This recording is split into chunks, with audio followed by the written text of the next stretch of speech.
Hi there. I'm glad to welcome you to my channel, World of Stories. I have a lot of interesting life stories that I want to share with you. Enjoy listening. The sounds characteristic of the plastering process spread freely throughout the vast space. They were accompanied by the loud breathing of the women.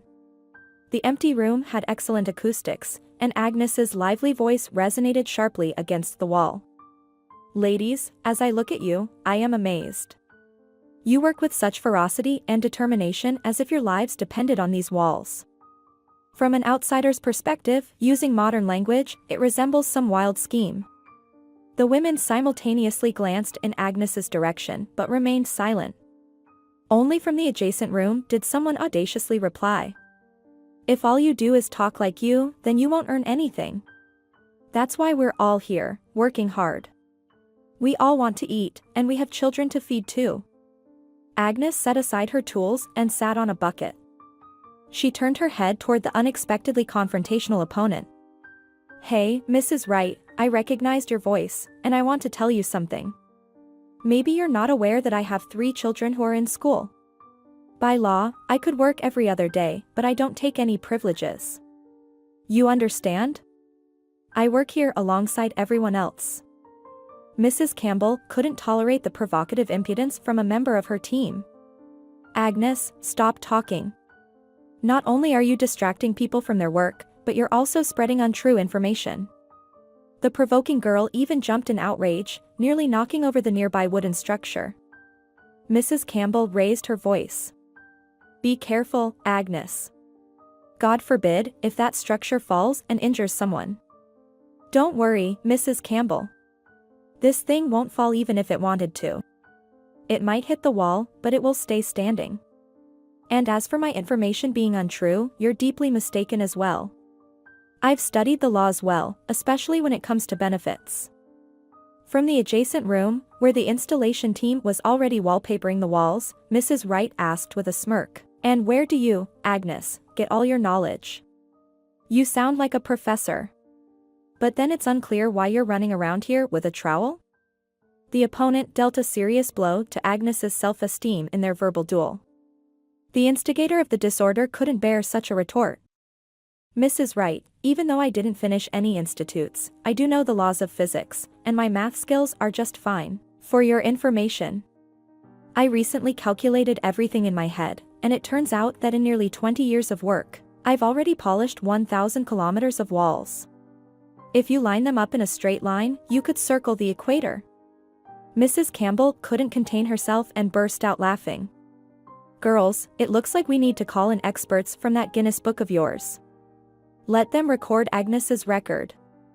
The collective laughter soared upward, echoing through the rooms of the future apartment. Agnes pouted in offense and grabbed her trowel. Don't worry, we'll see who has the last laugh. And how can one work with people who are so determined to shut you up? I didn't expect such malice from you, Mrs. Campbell. Don't take offense at fair observations. I didn't say it to hurt you, but you babble all sorts of nonsense. You know very well that Miss Turner doesn't appreciate idle chatter. It distracts from work. Agnes wanted to respond to the senior worker's remark, but a voice from afar, presumably the supervisor, could be heard, and she grumbled in dissatisfaction. Well, there you go, Mrs. Campbell, spreading rumors. As soon as we mention the supervisor, she magically appears, and now she's going to scold us all. Miss Turner cheerfully asked, so, workers, how is our work progressing? Judy, who had been silent until then, responded curtly, at an accelerated pace. We're doing our best, supervisor. She circled the room, inspecting the finished surfaces critically in some areas. No, girls, this won't do. There's a defect here. We'll have to redo everything. It's not just undermining my authority, but yours as well. After all, your salary depends on the quality of your work. Without a hint of embarrassment, Agnes turned to the workers. Whose fault is this? Judy, it's your doing. Fix it, and make it fast. The young woman looked at Agnes with bewilderment. Agnes, aren't you ashamed? It's your wall, so you're responsible for your own work. The girl didn't lose her composure. She confronted the young worker. So, the youth has gone astray. Instead of keeping silent, she goes against her superiors. Judy, you should think about the consequences. Don't threaten me, Agnes. Miss Turner raised her voice. What's all this arguing about? Should I separate you like children?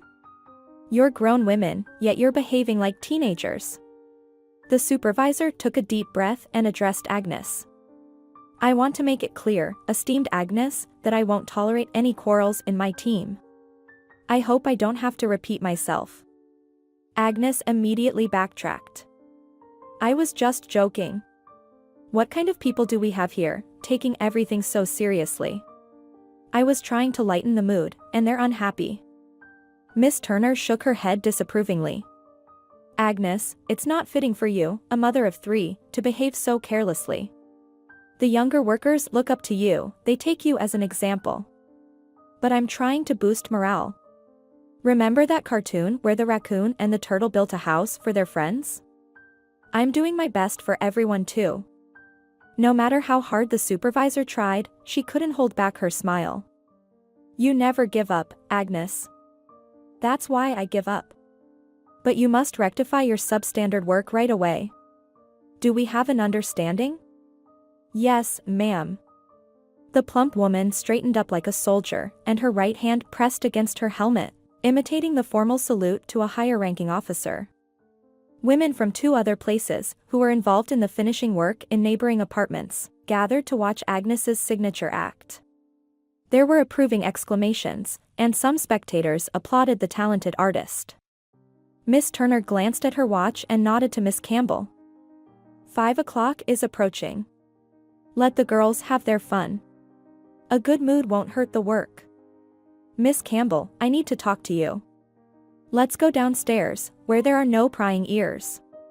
Miss Campbell followed the supervisor. The site resembled a battlefield, so finding a comfortable place for a conversation was challenging. After spending about 10 minutes searching for a secluded corner, Miss Turner suggested, let's go to my carriage. There's no one there right now. Without waiting for the workers' agreement, the supervisor headed towards a carriage where it was quieter. Come in, Miss Campbell. Would you like some tea? The woman began to decline. No, you have it, Miss Turner. I'll have lunch with the girls later. Miss Campbell, why are you refusing? We've been working together for years, and you always avoid closer interactions. Don't worry, a cup of tea doesn't oblige you to anything. The supervisor covered an improvised table with a fresh newspaper and neatly arranged various cups, a sugar bowl, and a vase of cookies. We're not of royal blood either, but we're accustomed to modest ceremonies. Don't hesitate. Here are some sandwiches with sausage that my daughter made for me this morning. She's on maternity leave now and considers it her sacred duty to monitor my diet. Miss Campbell took a sandwich. She tried to drink the tea quietly, but the beverage was too hot and burned her lips. Miss Turner suggested, don't rush, let it cool down, and in the meantime, have a snack. I invited you here to make a business proposition. I heard that, in addition to your main job, you also work independently. The woman blushed and almost dropped the cup from her hands. The supervisor tried to calm her down. Miss Campbell, why do you react so strongly to every little thing? Freelancing is a normal practice in today's reality. By the way, I also sometimes take on extra work to earn additional income, and I don't see anything wrong with it. The guest of the supervisor sighed with relief. I'm sorry, Miss Turner, it's just that I have these worries. My future daughter-in-law threatens to report me to the authorities. Interesting, and on what grounds would she report you? It's clear that I take on additional work besides my main job, and I don't report it. And that's punishable. My future daughter-in-law said that I could even be prosecuted. Miss Turner's hand with the sandwich froze halfway to her mouth. What nonsense. And do you really believe these threats? Miss Campbell shrugged uncertainly. I'm not very familiar with the laws, and they change more often than the seasons. Who knows, maybe there is such a provision. Of course, the law provides for punishment when it comes to large sums of money, But what can you earn with a little extra work? Is that money in our times? But there's something else that surprises me.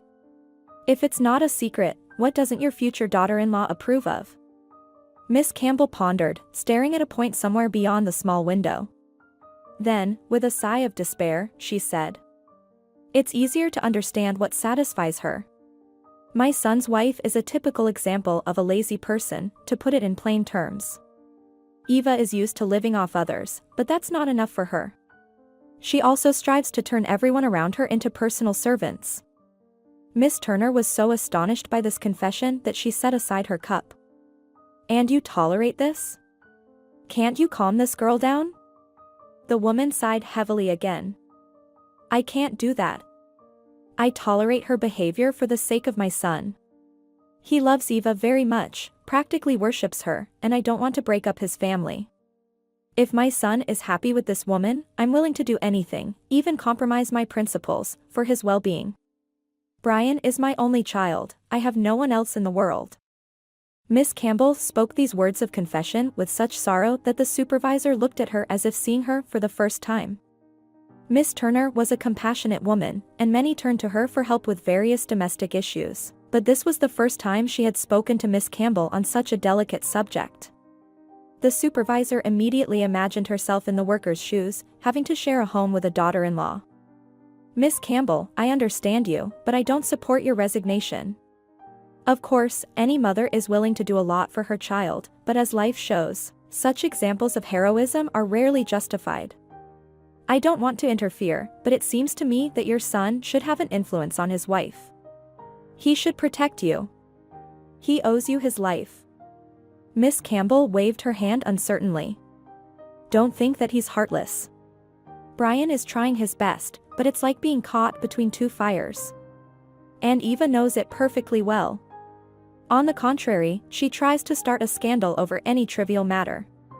We've had all sorts of incidents. My son has even had serious arguments with Eva several times. Once he even kicked her out of the house, and then he suffered, couldn't sleep at night when she left, and even started drinking. How can I calmly watch my boys suffer? You know, I see men suffering from a different perspective. I don't want to demean your Brian in any way, but a real man should be as firm as a rock. That's how women love and respect them. But that's just my personal opinion." Tears welled up in the woman's eyes, and the supervisor realized that unintentionally, she had touched the woman's sore spot. She sat down next to her and tried to calm her down. "Miss Campbell, please forgive me, for God's sake. I swear, I didn't mean to. It just came out clumsily, but believe me, I didn't mean any harm. I urgently need a reliable person, and knowledgeable people have suggested that I can fully rely on you. The job isn't too complicated, but the earning potential is good." The worker wiped away her tears with the back of her hand and forced a smile. "Don't pay attention to me. Lately, I've become emotional, shedding tears at the slightest thing. I guess age is catching up with me. But I'm ready to help you, especially since I really need the money." "Well, that's good then. It means our interests align. And don't you dare mention age. You're such an interesting woman, a true American beauty. You deserve a worthy man, and you would be happy." Miss Campbell felt flustered because no one had spoken such pleasant words to her in a long time. She had long put a definitive end to her personal happiness, deciding to devote herself to raising her only son. On her way home from work, she thought about the conversation with her supervisor the whole time. But she decided not to tell her son and daughter-in-law about the upcoming job. For an entire week, Miss Campbell worked on tidying up the new home of an important official. Miss Turner also appeared in the house periodically but quickly disappeared. "I see the work is progressing, so I won't disturb you. If you need anything, give me a call." But the owner of the mansion himself was particularly pleased with the changes taking place. Since there was no one else in the house besides Miss Campbell, he willingly shared his impressions of the renovation with her. "To be honest, I didn't believe this house could be turned into a cozy dwelling. I was considering selling it, but knowledgeable people advised me not to be too hasty with such real estate." To keep the conversation going, Miss Campbell responded briefly. The house is indeed good and sturdy, it will easily last for at least 100 years. Mr. Allen looked surprised. I wouldn't dare venture into such distance, but I'll be glad if it lasts me a lifetime. You know, I don't like these renovations, these events that fall under the category of natural disasters. They scare me. I wouldn't have taken it on myself, but Miss Turner recommended me. Her father and I were friends, or rather, I learned from his experience when I was appointed to my position in the state. And now I'm preparing for a well-deserved retirement, planning to spend my old age in this house. Miss Campbell looked at the smiling man and didn't understand why he was telling her all this. The next day, Mr. Allen invited her to have dinner together. It was uncomfortable to refuse such a kind person, so Miss Campbell agreed. The host was a well-read person, and over the years of his service, he had seen a lot and visited different countries. With her mouth wide open, the woman listened to his fascinating stories, and when she looked at the clock, she felt unwell. It's already 11:30 at night. They won't let me go home. Mr. Allen courteously offered, you could spend the night here. There are plenty of vacant rooms, and I'm no longer at the age to make advances to pretty women. The host's last sentence was clearly a hint that he was still willing to show himself as a gentleman, but Miss Campbell was no longer paying attention to his hints. Soon, after saying goodbye, she ran home. Astonished by the woman's haste, the host could only shout after her, "Where are you going, Miss Campbell? I'll give you a ride in my car." But the woman was already running down the nighttime street. She didn't immediately get into her apartment. When she inserted the key into the lock, she found that the door was locked from the inside. Overwhelmed by fatigue and the desire to collapse into bed, Miss Campbell tried not to attract the neighbors' attention and rang the doorbell several times. From behind the door, Eve's displeased voice could be heard. "Who's there?" "It's me, open up." The lock clicked a few times, and the door opened slightly. The daughter-in-law dramatically placed her hands on her hips. The apartment's owner had to squeeze her way through. "Eva, what have you done here? Why do I have to literally force my way to get home?" "No, dear Miss Campbell, it is I who want to ask you why you don't follow the rules of our house." At this late hour, Miss Campbell least wanted to argue with her daughter-in-law, so she said weakly, "Since when did my apartment turn into a communal home?" Perhaps she should have given her voice more firmness, but Miss Campbell was incredibly exhausted. The daughter-in-law spun around like they do during witchcraft rituals. Watching her, the woman thought that she was missing a broomstick to complete the picture. Eva also watched her mother-in-law and considered her reasonable question an insult, so she shouted, Brian, come here quickly. Calm your mother down, she's completely lost her mind. Just listen to what she's saying." From somewhere deep in the apartment, the voice of her son could be heard. "But what's happening now? Can't we spend at least one evening in a peaceful atmosphere?" Miss Campbell walked past her daughter-in-law, who was still standing in the narrow hallway, and headed to her room. But at that moment, sleepy Brian appeared. He first looked at his mother, then at his wife. "What's happening again? Why is there never any peace in this house?" Eva shouted. "And you're still asking? Look at the clock, it's already 11:45, and your mother showed up so late." The man yawned. He didn't want a scandal, and the faint hope of avoiding it was fading away like a dream. And what's wrong with that? The problem is that she has to follow the rules of the communal home. I can't fall asleep if someone is not home. And Miss Campbell shows up whenever she feels like it. I hinted to her that she's not the sole occupant of this living space, and do you know what response I got? What? Brian was clearly tired of this late-night performance. He looked at his mother again, but the daughter-in-law was already shouting. "Your mommy said she's the sole owner of this apartment, and we're just here for the furniture."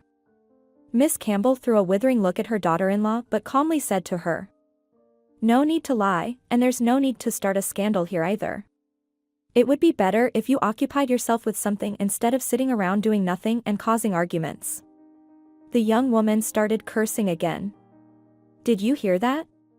You're silent like a statue. Tell your mother something, or I'll take matters into my own hands." Miss Campbell walked into her room and carefully closed the door. Through the thin walls, she could hear Eva crying and accusing her mother-in-law of all sins. Brian tried to calm his wife down, promising to talk to his mother. To avoid exacerbating the situation, Miss Campbell didn't even go to the bathroom to take a shower. She decided to postpone her personal hygiene for the morning and was ready to go to bed when her son knocked on the door. He hesitated for a few seconds, unable to start the conversation, but coughing could be heard behind the door. Miss Campbell decided to help her son. "Brian, I'm so tired today, so you don't have to waste your time and energy.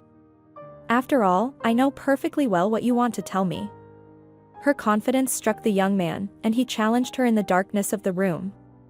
"Mom, if you know everything so well, why do you provoke scandals in our home? Can't you give in, at least once?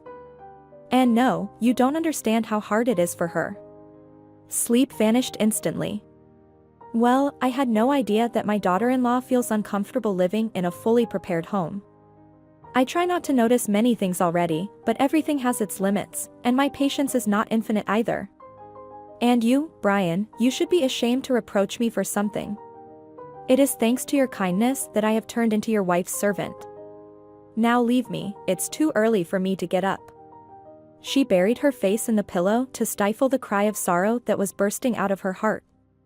Miss Campbell expected her son to come closer, pat her shoulder as he often did before his marriage, and ask for forgiveness. But he hesitated at the door for another minute, and then left. No matter how hard Miss Campbell tried to fall asleep that night, restless dreams prevented her from relaxing. She recalled the efforts it took to raise her son single-handedly. Her family happiness was short-lived, and it was destroyed by one wealthy lady. She lured her husband away when Brian was in the 3rd grade. To make amends for his guilt, Mr. Agnes left his wife and son at the apartment. Initially, he regularly visited Brian, bringing him gifts, but then his visits stopped. When Miss Campbell decided to find out why the man stopped participating in their son's upbringing, his new wife answered for him. She spoke politely, but there was clear mockery in her voice. "Miss Campbell, I sympathize with you, but that's life. You couldn't hold on to your man, so please don't push his feelings. I kindly ask you not to call anymore or attempt to influence Mr. Agnes. You're probably not aware that we have a new addition. A beautiful, healthy boy. Mr. Agnes dotes on our son. Of course, he doesn't neglect his paternal responsibilities, and I won't allow him to do so. Tell me, what amount would satisfy you?" The meaning of the rich lady's words didn't immediately reach Miss Campbell. With a trembling voice, she asked again, "Amount?" The interlocutor snapped irritably on the other end of the line, "You're so slow to understand. Well, I guess one can't expect much from an artist. I can't even imagine how Mr. Agnes managed to live with you for so many years." At the other end, the interlocutor coughed, and then confidently declared, "To avoid embarrassing yourself and dragging this to court, I suggest we settle the matter of supporting your child amicably. Although, in my opinion, Mr. Agnes has already made a generous gesture by leaving you the apartment. But if you think that's not enough, name the amount. We have the money to meet your demands. But after receiving them, you will leave my husband in peace forever." Miss Campbell listened to the melodic voice of the woman, and anger filled her. She had never used coarse language, but this time she couldn't hold back. "Listen here, you can take your money and shove it where the sun doesn't shine, and tell Mr. Agnes to forget forever that he has a son." The new wife of her ex-husband didn't even get offended. She joyfully replied, "Well, that's wonderful. I will definitely convey your wishes." After that fateful conversation, Mr. Agnes disappeared completely from sight, and then Miss Campbell learned through acquaintances that he had moved to Texas with his family. She didn't say anything to her son about why his father stopped visiting him. But apparently, the boy himself tried to secretly contact his father through his own channels. One evening during dinner, when she accidentally reminded him of a funny incident from their past family life, Brian declared, "Mom, I no longer have a father, and I ask you, never mention him again. I don't want to hear anything about that man anymore." His sharp remark hurt her, and she even tried to defend Mr. Agnes. "Son, you're not right. No one can replace a biological father, and your dad loved you very much." The boy smirked maliciously. "Exactly, loved. Mom, I have you, and I don't need anyone else." After that confession, the woman decided to dedicate herself entirely to her son. Besides her main job, she took on any opportunity to earn extra income. She had to sleep only 4 to 5 hours a day, but Miss Campbell never complained about fatigue. Her endurance surprised her colleagues at work. "Miss Campbell, you're like a robot. You should slow down a bit. Otherwise, management looks at you and thinks everyone can do the same." The woman responded friendly, "I'm not forcing anyone to be like me. I just need money, so I'm working hard to earn them honestly. Money is important to everyone, but that doesn't mean you should torture yourself at work. And tell me, why do you need a lot of money?"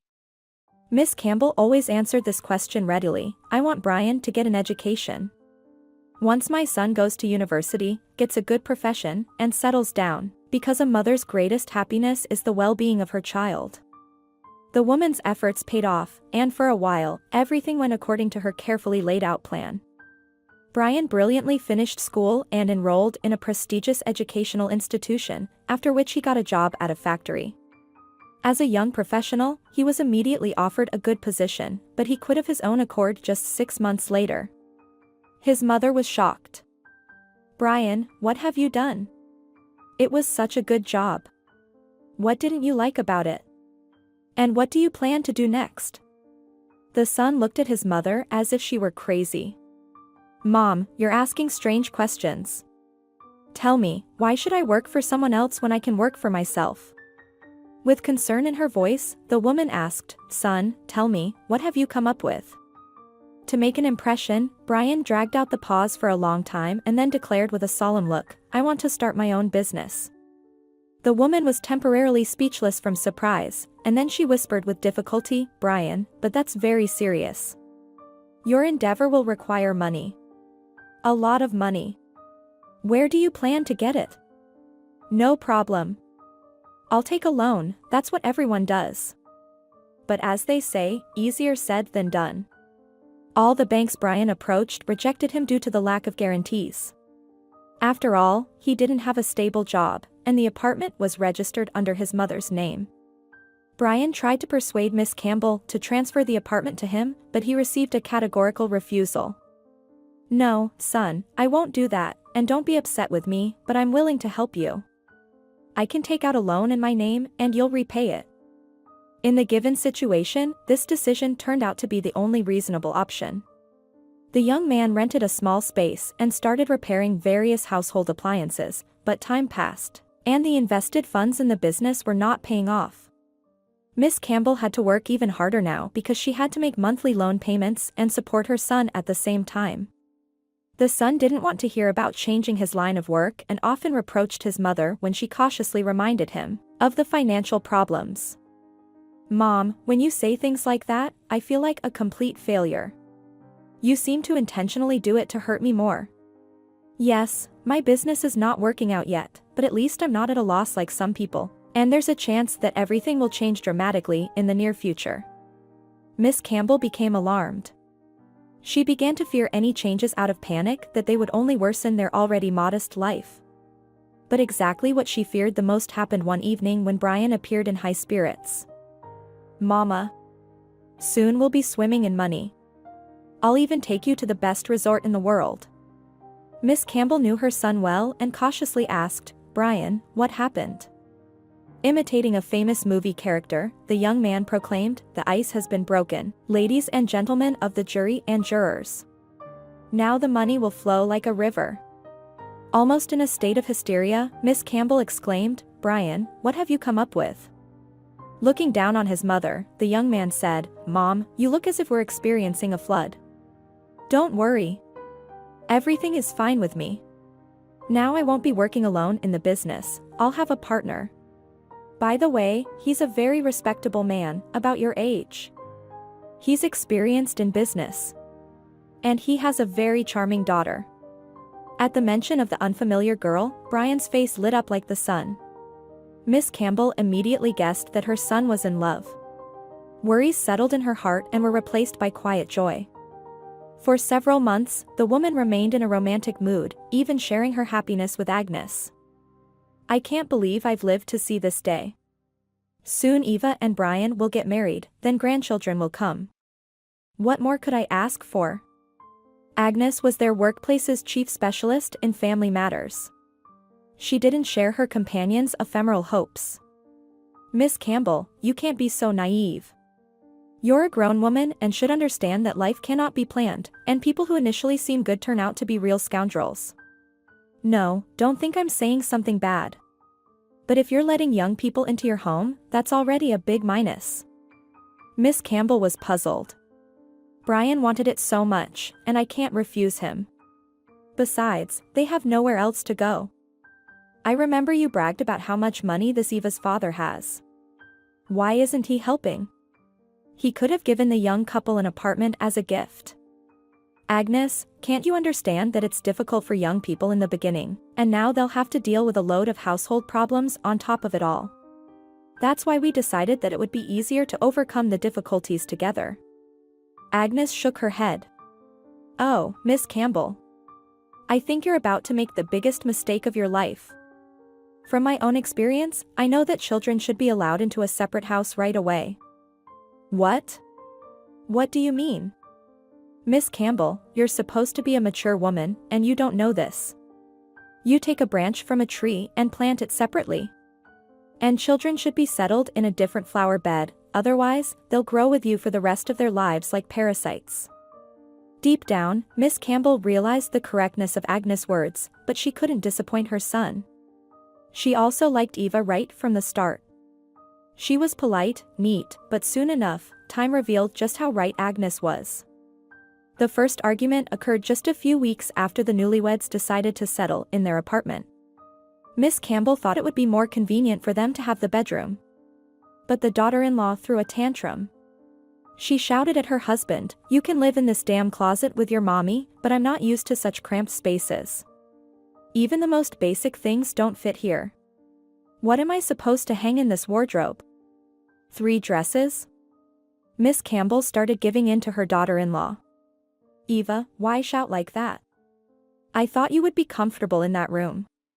It has a nice view from the window. If you don't like the bedroom, you can use the guest room. Thank God, we have plenty of space." No sooner had they resolved the argument about living arrangements than Eva didn't like the established rules in the house, like cleaning up after oneself at the table. The young wife didn't enjoy doing laundry and other household chores. Whenever Miss Campbell pointed out these things to her daughter-in-law, she would immediately start crying and screaming, resulting in an increasingly tense atmosphere in the house. For the first 3 years, Eva didn't work, which also greatly worried her mother-in-law. One day, Miss Campbell cautiously asked, so as not to offend her daughter-in-law, "Eva, why don't you want to get a job, at least temporarily, in a daycare? You're an educated teacher, and working with children can be interesting. Plus, it's more fun to be among people." The bride looked at her mother-in-law angrily. "Are you seriously suggesting this to me? That I wipe snot and change diapers? Are you kidding me? I can't stand the screams and cries, and I'm allergic to children altogether." This revelation dashed any hope for her son's happy future. "Eva, then why did you enroll in an education program? What's not to understand? I studied to have some kind of diploma in my hands." Eva nervously rearranged her cosmetics in the drawer of the stylish dresser that her mother-in-law had given her as a birthday gift. Then she defiantly looked at her husband's mother. "I can guess why you're asking me these questions. You think I lead a dependent lifestyle, don't you?" Miss Campbell silently nodded her head. And the bride continued, "Well, I can tell you one thing, a husband is obligated to support his wife. It's a long-standing tradition, and I don't want to change anything."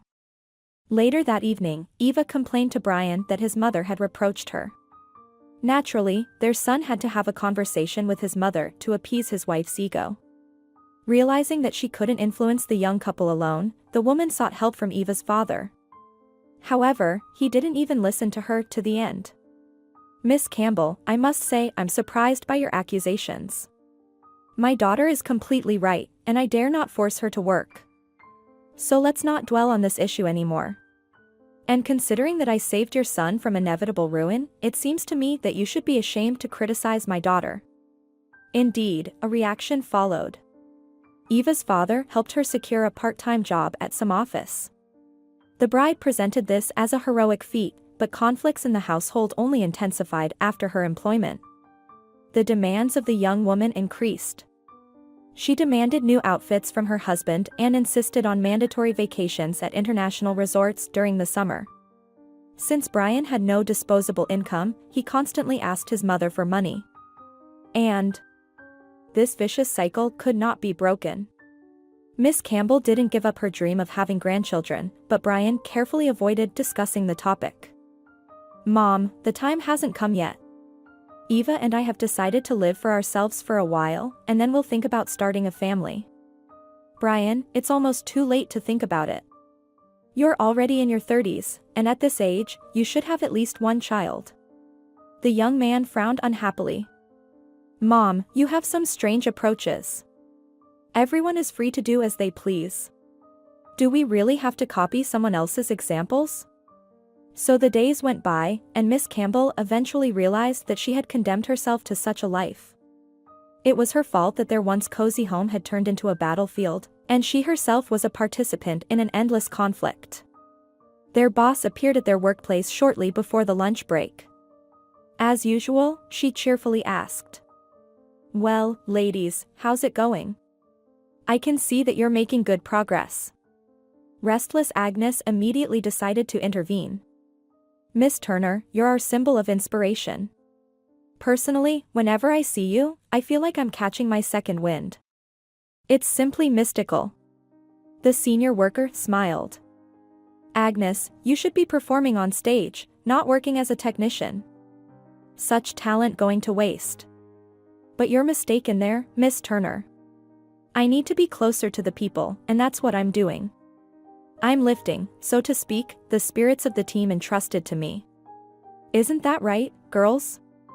There were scattered exclamations from the women, and only Judy, frowning, diligently smoothed the perfectly even surface with a spatula. Agnes didn't miss the hard work of the young worker's attention. "Judy, relax. I'm in a good mood today, and I won't tease you. It's time to integrate into the team, and you always keep to yourself like an outsider. We shouldn't have that." The boss wanted to intervene in the process of educating the young workers but remained silent.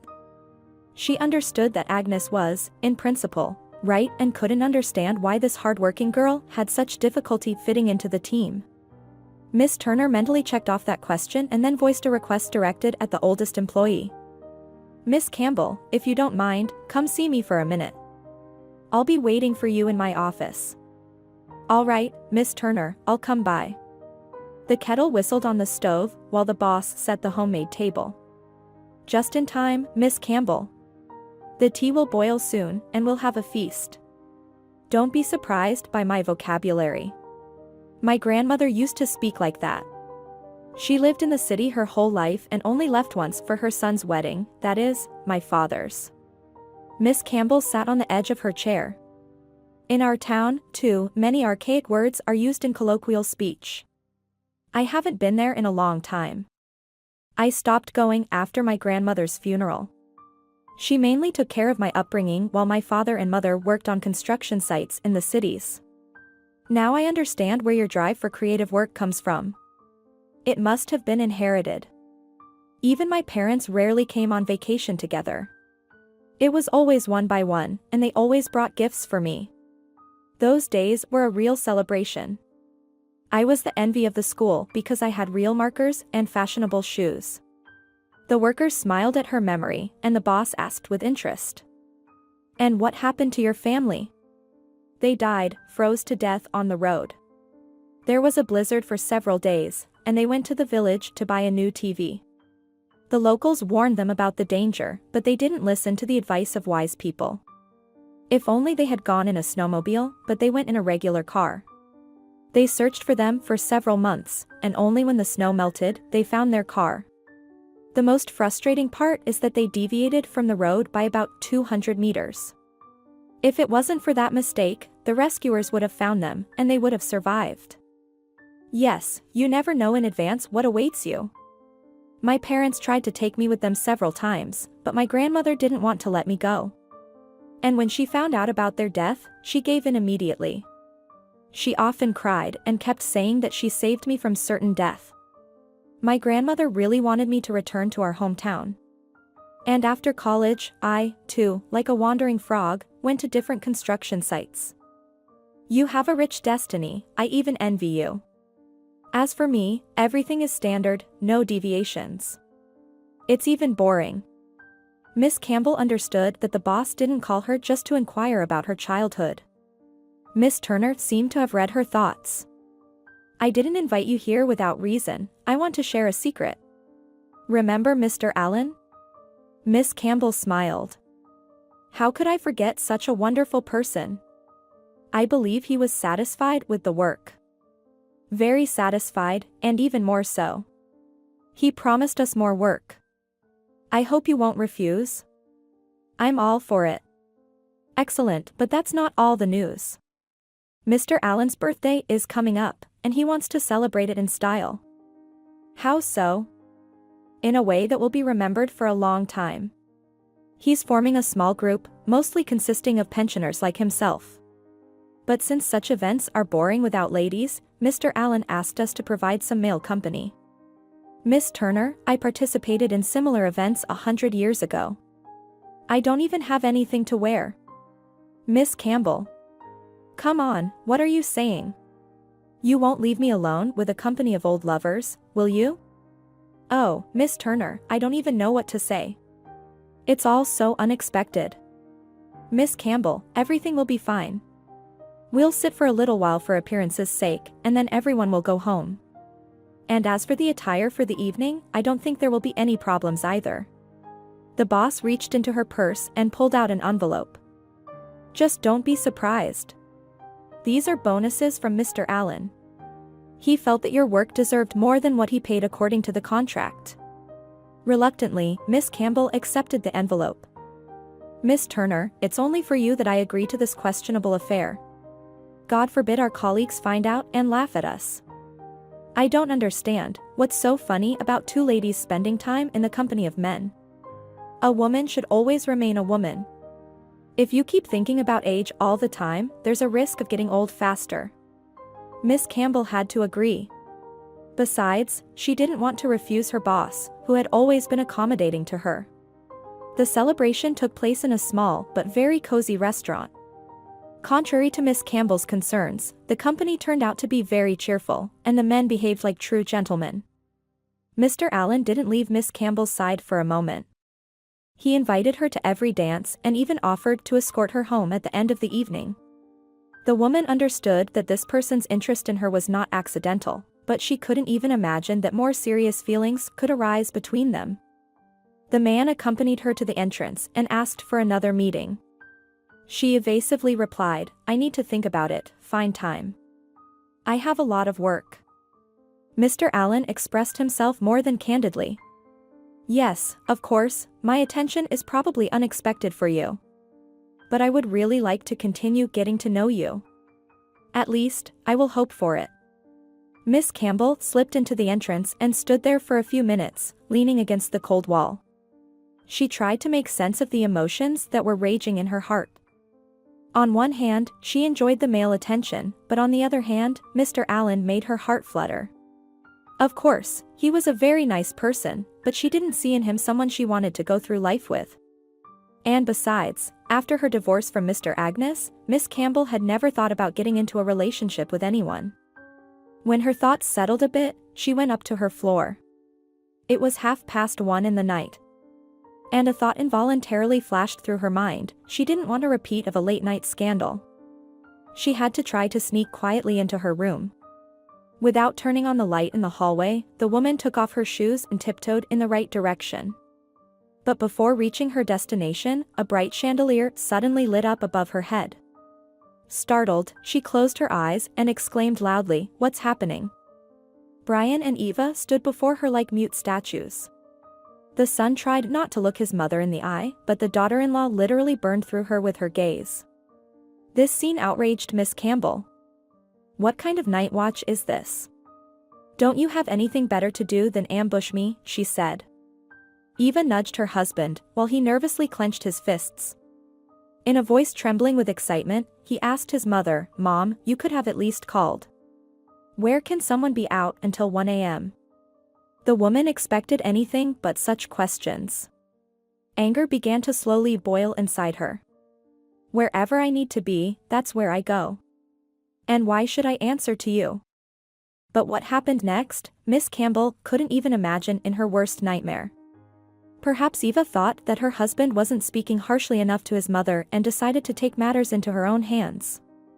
Well, Miss Campbell, since we live in the same apartment, it means there's a list of common areas, Eva said.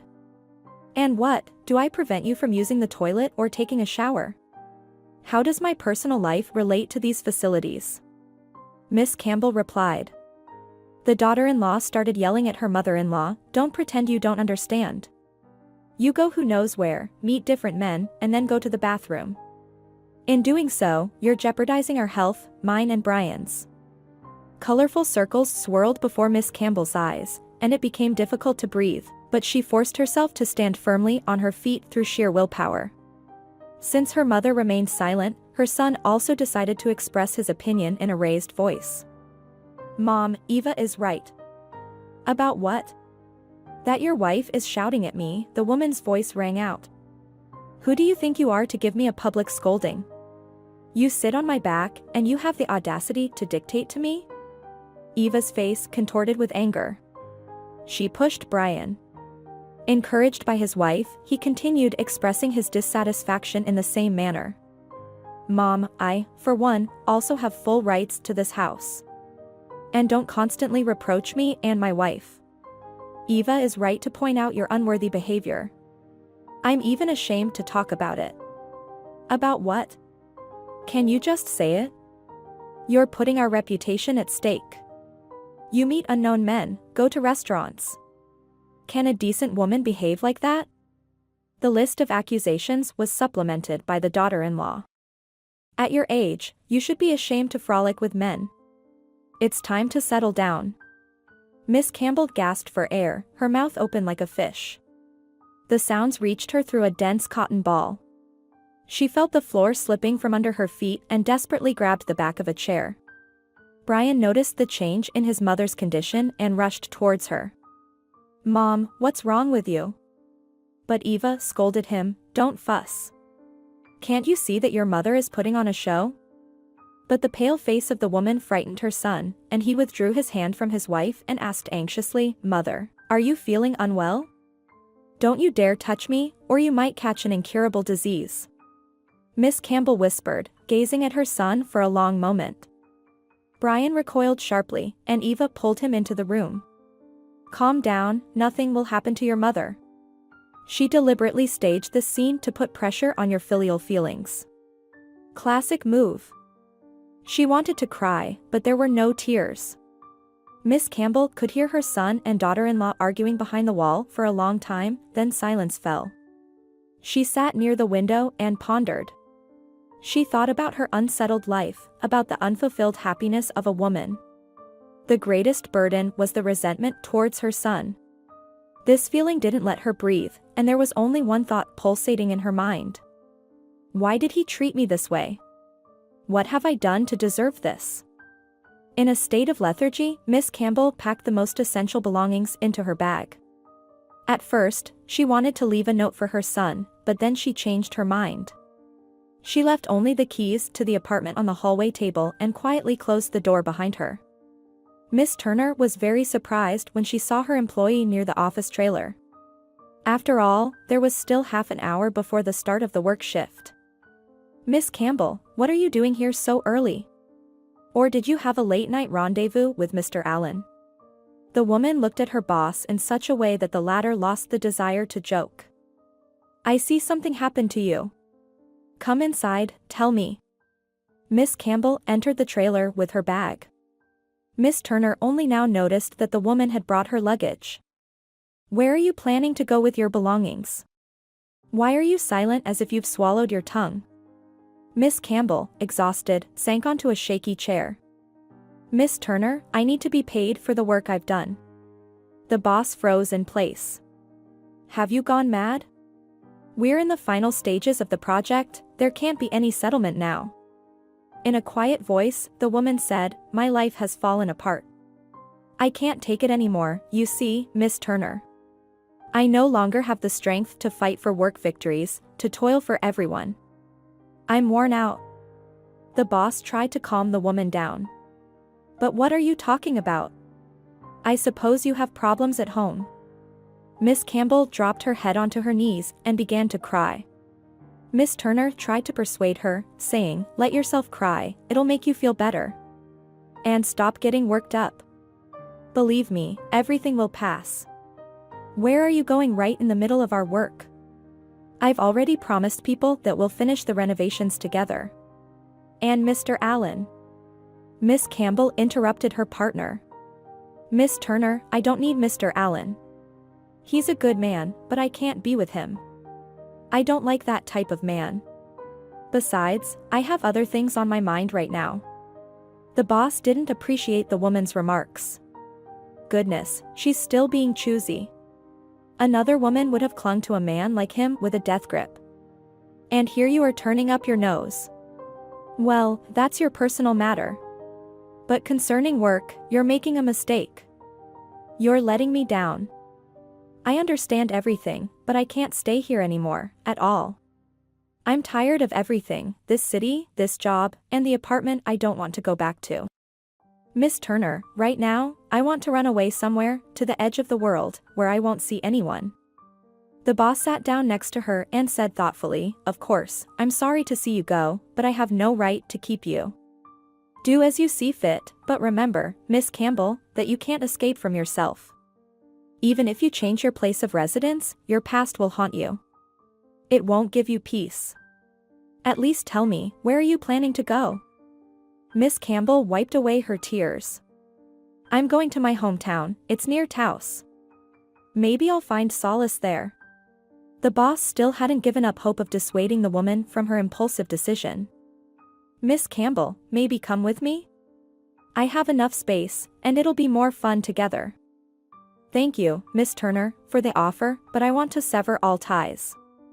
And if I stay here, it will continue like before. Are you referring to your son and daughter-in-law?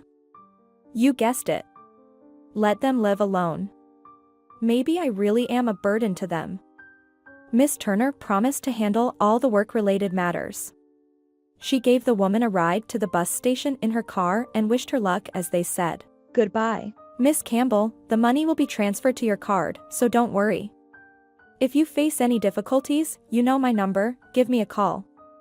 The boss waved at the bus for a long time, which carried away her best employee to an unknown destination. In the kind woman's heart, there was still hope that she would change her mind and return soon. In mathematics, there is a concept called pairwise numbers. These are numbers that can be divided without a remainder. In life, this law is evident in the repetition of the same coincidences. As Miss Campbell left her long-inhabited apartment forever, she had no idea that somewhere on the other side of the vast country, another person had also secretly decided to run away from their relatives. If Mr. Barnes had been told, even 10 years ago, that he would have to go on the run, he would have considered such a suggestion an insult. The retired colonel had seen a lot in his lifetime but never backed down from challenges. However, he couldn't resolve his family disagreements. The decision to disappear, so that no one could find him, didn't come to this strong man immediately. He meticulously planned this important operation for several days. Mr. Barnes could only share his plans with his neighbor, with whom he had been in trouble on several occasions during their years of service. The man himself invited him over, bringing along a bottle of alcohol for a heartfelt conversation. Mr. Jenkins asked with surprise, Mr. Barnes, what brings you to me? The unexpected guest replied bitterly, well, here's the thing, Mr. Jenkins. I've decided to go on the run. My tenants are driving me crazy, I can't take it anymore. The neighbor calmly remarked, you know, I have a keen sense, I've long noticed that something's not right in your family, but you understand I didn't dare to ask. Mr. Barnes emptied his glass and said, and you did the right thing. Otherwise, I would have been offended. You know, Mr. Jenkins, I didn't even realize how I fell into the cleverly set trap by my son-in-law. The host followed the example of the retired officer and enjoyed a drink, then ate a pickled cucumber. I didn't like this guy from the beginning. And what did your Maria see in him? You can spot a crook from a mile away with him. Ah, Mr. Jenkins, don't you know that love is blind, and one can fall in love with a monster? I, too, tried to convince my daughter to think first, but she's so trusting. She fell in love with that bastard, and now every day he drills into her head that I'm her worst enemy. I can't say anything to her. She immediately goes into hysterics. She recently accused me of being a family dictator, interfering with her personal happiness. yeah. You're not enviable. So what did you decide? I'm not sure yet. I need to clarify a few more details, but I received confirmed information that Hubert, my son-in-law, is planning something bad to take away my apartment. Mr. Jenkins nearly choked. No way, that's impossible. You earned the apartment based on your merits, and no one has the right to deprive you of it. That may be true, but my heart senses something wrong. Maybe you can find out through your channels what my son-in-law is planning behind my back. After all, your spouse works in the intelligence forces. Alright, Mr. Barnes, I'll try, but I can't promise anything. Mr. Barnes returned home and lay down to rest for a while. A few glasses of alcohol helped relieve the tension, and a pleasant sensation spread throughout his body. His deceased wife appeared in these dreams, as if alive. She hurriedly told him something, and before parting, she said, "Mr. Barnes, you need to run, but don't be angry with Maria, it's not her fault. She'll understand everything later." These last warning words sounded so loud and clear that the man woke up instantly. Hubert was standing over him. "Dad, why are you lying around in the middle of the day? This isn't a hotel." Mr. Barnes stood up abruptly. "This is still my home, and I do as I please." His son-in-law started to smirk, mocking the colonel. "Pure Napoleon." "No, I was mistaken. You resemble more of a generalissimo." Mr. Barnes was furious. "Why are you lingering here like a cheap whore in a bar?" "Oh. How unexpectedly we've turned to the most topical subject of the day." Hubert intended to add a handful of tasteless jokes to what had already been said, but a sharp blow to his chin sent him flying into a corner of the large room. "Get out, you pup. Don't you dare tell me what to do in my own home. Do you understand? Get out of here." Hubert grimaced in pain but continued to provoke his father-in-law. "Go on, keep talking. Let the people see how a distinguished colonel behaves in his daily life. Ladies and gentlemen, this happens every day. Mr. Barnes, when he's drunk, doesn't hold back his words. Not only does he insult people, but he also resorts to physical violence against his own family. Now you can imagine what danger this person poses to those around him." Mr. Barnes didn't immediately realize that his son-in-law was brazenly recording what was happening in their apartment on his smartphone. When he realized it, he attempted to snatch the gadget from Hubert's hands. At that moment, Maria returned from work. The woman screamed frantically, "Dad, what are you doing? You'll kill him." Mr. Barnes loosened his grip, and Hubert crawled out of the corner, shaking the mobile phone above his head. "I won't let this go. I have everything recorded, so I have evidence of your father's inappropriate behavior. And now I'll call the police. Let them document the signs of physical harm." Maria was torn between her husband and father. She begged Hubert not to involve the authorities and implored her father to calm down. But Mr. Barnes had no intention of backing down. "Daughter, are you really so blind that you don't notice what a scumbag your husband is? You can grovel before him, that's your business, but don't ask me, an officer, to grovel before this scum." Hubert hid behind his wife. "Mr. Barnes, you can tell fairy tales about your heroic deeds to anyone you want, but in reality, you spent your whole life sitting in an office." Before Hubert could react, another blow struck him. The man tumbled into another corner and went limp.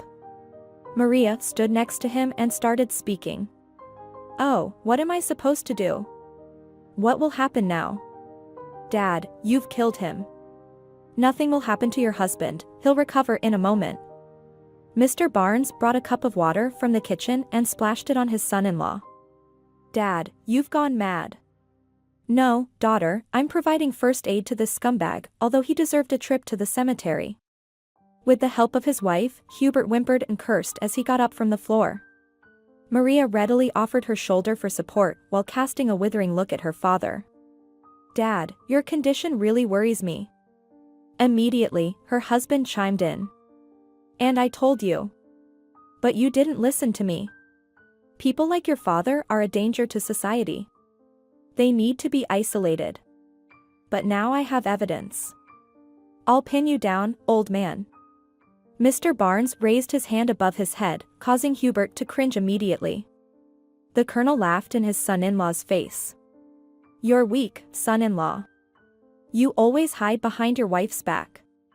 And let me tell you, my dear relatives, if you don't like it here, you can find another home. I hope I'm clear. Maria started crying again. Dad, why are you like this? You know perfectly well that we have nowhere else to go, and renting an apartment is expensive. Hubert rudely commanded, Maria, if you don't stop whining around your daddy, I'll leave you. The dying embers of the argument flared up with renewed intensity. Mr. Barnes turned to the offender. And get out of here, nobody's holding you back. Hubert decided to leave, but the woman chased after him. Hubert, please don't. I'll do everything as you say. Mr. Barnes cursed and went into his room. The latest scandal didn't pass without leaving a trace, and the man felt a stabbing pain beneath his heart. He wanted to take a pill under his tongue but remembered the 100 grams he had consumed and changed his mind. Outside the door, the commotion continued, and then unfamiliar voices were heard. There was a loud knock on the door of the room. Mr. Barnes, this is the police. Open the door immediately, or we will be forced to use force. Mr. Barnes heard Maria lamenting in the kitchen. He complied with the demand. But before he could fully open the door, 2 men pounced on him. The colonel shouted, "This is lawlessness. How dare you? I'm an officer, and no one has the right to attack me in my own apartment." One of the policemen waved his hand in front of his nose. Ugh. And he's quite drunk too. Hubert looked triumphantly at his defeated enemy. A bruise was forming on his face, just above his cheekbone, but he shook his smartphone. I managed to record everything. The tyranny of my wife's father doesn't allow us to live in peace. He's a true tyrant, and when he drinks, he rambles on about battles he never participated in. The policeman smirked. Familiar sight. We have it every day. If it's not Napoleon, it's Comrade Stalin coming to the station. They call this syndrome alcohol-induced delirium, and it's treated in specialized institutions. The second policeman led the colonel toward the exit. Come on, let's go, we'll get you treated. The son-in-law nearly jumped in place with joy. The police officer looked at him. You'll have to come with us too. Will you be filing a statement? Hubert became agitated. Of course, I will. And we need to document the injuries inflicted. I won't let this go. The scandal in Mr. Agnes' apartment could be heard throughout the hallway, so neighbors rushed out to see the troublemaker being taken to the police car. Mr. Jenkins, observing this humiliating act, was dismayed. What scoundrels! Treating a distinguished man like this. And it's his own daughter. I would definitely disown my daughter if she said a word against me. But other neighbors didn't share the retired colonel's opinion. One elderly lady, with an air of sophistication, exclaimed loudly, and he seemed like a decent person. I had no idea he was such a disturber of the peace. The specialized vehicle with a passenger on board had already disappeared from sight, but concerned neighbors continued to discuss the incident for a long time. The rumor about the unsightly behavior of the resident from apartment 51 quickly spread through the floors, and as the information was passed from mouth to mouth, it was supplemented with new details. Mr. Barnes spent almost a day at the local police station. For the first time in his life, he was separated from the rest of the world by steel bars, and it was so humiliating that the man couldn't even look into the eyes of the 2 inmates who sympathized with him. At first, he demanded to see the head of the department to help restore justice, but the duty officer threatened, "If you cause trouble, we'll send you to a special hospital where they'll take care of you." After several hours of languishing, he was taken to a psychiatrist for consultation. The doctor was not very talkative. "Do you drink regularly?" "Doctor, I don't drink at all." But the test showed a positive result. "That's because my neighbor, Mr. Jenkins, and I had a little drink for good spirits. We served together, and we had a small drink together." The doctor concluded, "So you are involved, after all." Well, can you really call it an involvement? Besides, I shouldn't drink due to my health condition. My heart hurts. Of course, your heart will hurt if you drink like that. And it is stated in the accompanying report that you systematically consume alcoholic beverages, and then create a disturbance at home. And yesterday, in an inadequate state, Mr. Barnes inflicted injuries on Hubert. The doctor set aside the document. "What do you have to say about this?" "It's not fiction. The other victim also claims that you have memory problems. You often experience spatial disorientation.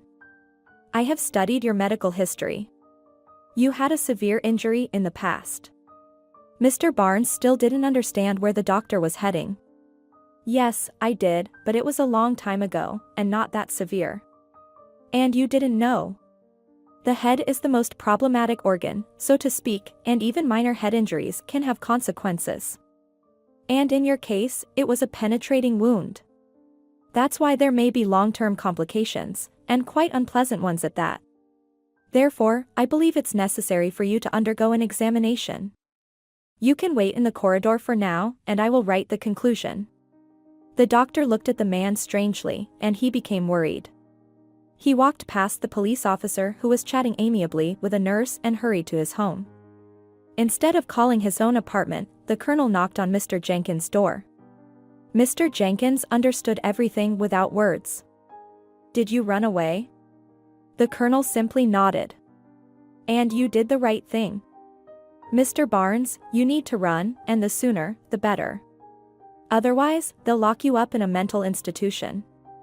You asked me to find out something, and I'll tell you, there's information that I don't even know how to break it to you. Mr. Jenkins, we are friends, tell me the truth." "All right, I'll tell you. In short, all these scandals are not coincidences but a pattern. Your son-in-law planned to portray you as insane, as if you had mental issues. If the doctors write such a conclusion, they declare the person incapacitated."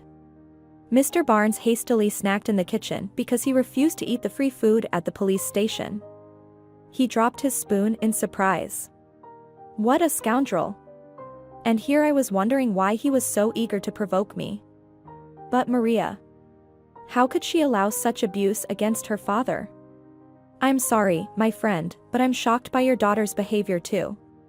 It's understandable to love someone unconditionally, but to betray a family member. It's beyond comprehension. But maybe she didn't realize her husband's intentions?" The friends didn't delve into deciphering the colonel's captor's plans but decided to take immediate action. Long ago, Mr. Barnes entrusted an old friend with a key to his apartment. He jokingly said at the time, just in case of a fire. "You never know what could happen. Maybe I'll have a stroke and won't be able to call for help, or I'll fall down the stairs. Life is full of different situations." Mr. Jenkins had only visited the colonel's apartment twice when he was hospitalized. Then Maria returned home after studying at the university, and the need for additional oversight naturally disappeared. And now the time had come to recall those fallback options, as the apartment owner himself put it. "Mr. Jenkins, they're not there anymore. Go and check how things are and bring the keys. You understand, it's not advisable for me to go there." "Of course, no problem, but I think you should pack your things for the journey. I also suggest taking the apartment documents. If I were in your shoes, I'd do just that so that they lose the desire to do any harm for the rest of their lives." Mr. Barnes even brightened up a bit. "You know, I've been having the same desire, to do something bad." "That's easy. You're the owner of the apartment, aren't you?" "Yes, I took care of everything when my Zara was still alive. She insisted on it, she had a feeling. Well, that's excellent. You can put the apartment up for sale and let your son-in-law kiss you in a certain place. Thank you, Mr. Jenkins, for the advice, but I can't do that. Then Maria will end up on the street. She's registered without the right of disposal. And your son-in-law? I refused him right away.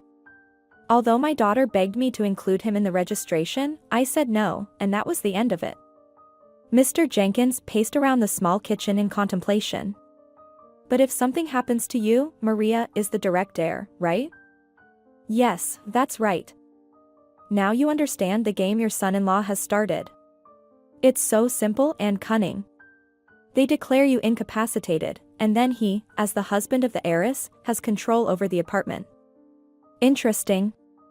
I'll later dig up some information on this guy. My instincts tell me that this scoundrel has dirty hands. All right, let's not waste any more time. Mr. Barnes waited anxiously in the neighboring apartment for his companion's return. It had only been about 5 to 7 minutes, but during that time, he had many different thoughts.